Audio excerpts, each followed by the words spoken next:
Another job I think I'm going to do today is fitting the carburetor and possibly the airbox behind that. Before I go any further though, I do want to say that I am not touching the carburetor on this particular part of the project. I know the bike was running in its current state, so I'm going to make sure the bike's up and running using the carburetor in its current state, and if that's all fine, then the carburetor will come out for a rebuild in the new year.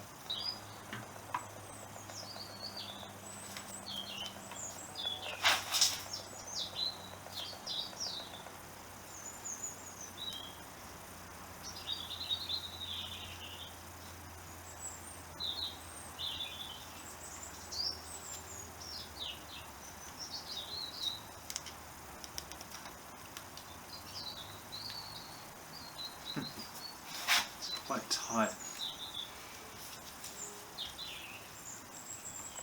I don't want to split the old boot.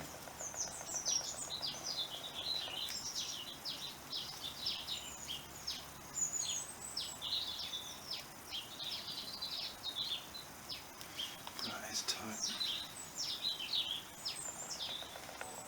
There's a lip in there that I definitely have to get into this channel here, but it's hard to tell when you're...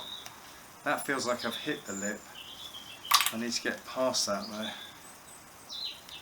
It almost feels too tight, but it can't be. A bit of a think about this. A small amount of silicone lube.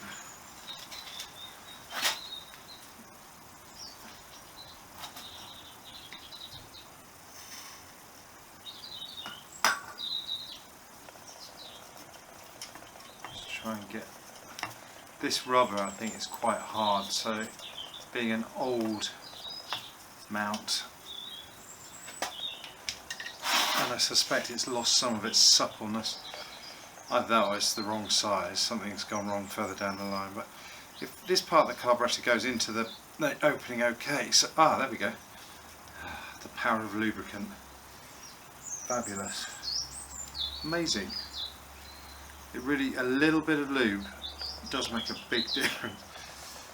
And I'm aware that this tubercle leaflet is not standard, but I don't think this part of it matters much. Now there is a way of doing this. It probably doesn't involve having the screws still in it.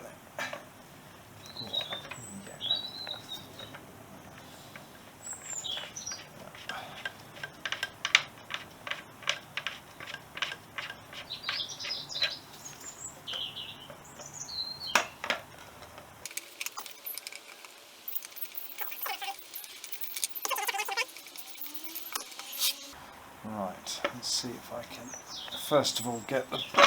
You probably can't see a damn thing. See if I can get the rubber boot on the carburetor first. That's part one of the battle. Go on, get on. Go on, get on there.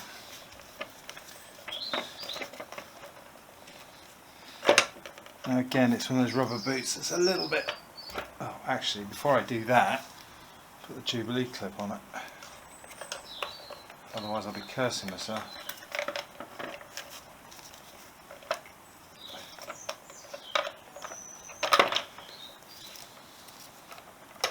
There we go. Excellent. So that's loosely on there. That's that. Now there is, as you know, a lot of threads on this. So if you've been watching this video, not skipping through it, you'll know that at some point today I snapped my M6 tap, which means that this bolt at the bottom may or may not go in, because I've found that I need to clean a lot of these threads, and I don't think this one is... Oh no, it's in.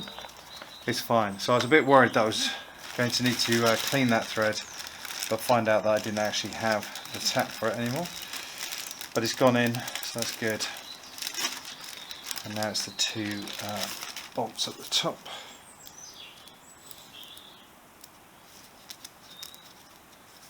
I'm so glad I took the time to have this stuff plated.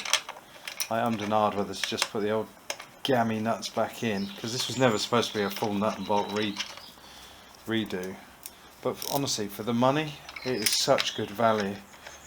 And the only downside of it, meaning that you've got to send off a big box of nuts and bolts, and you have to make sure that you don't get confused and mix them up. In fact, today alone I found one bolt that I thought was for the battery box actually turned out to be the missing bolt for the final drive sprocket. So I was quite pleased to find that, because they're a bit of a funny shape, a bit of a funny size.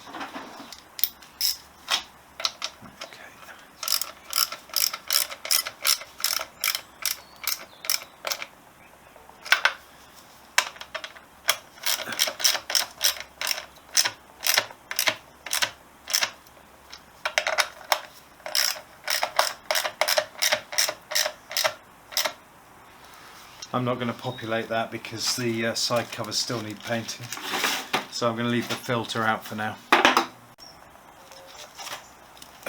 Time for some bling.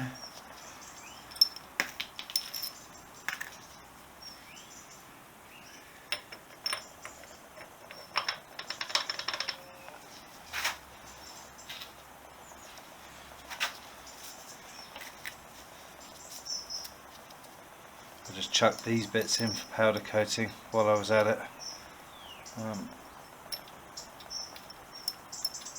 Just to clean them up. Utterly pointless, because they'll be covered in crap the first time I run it, but just for 5 minutes it'll look alright.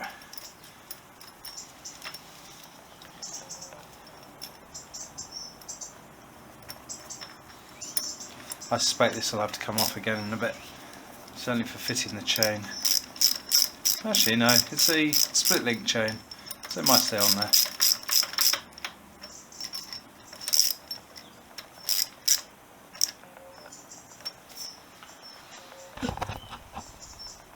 Beautiful.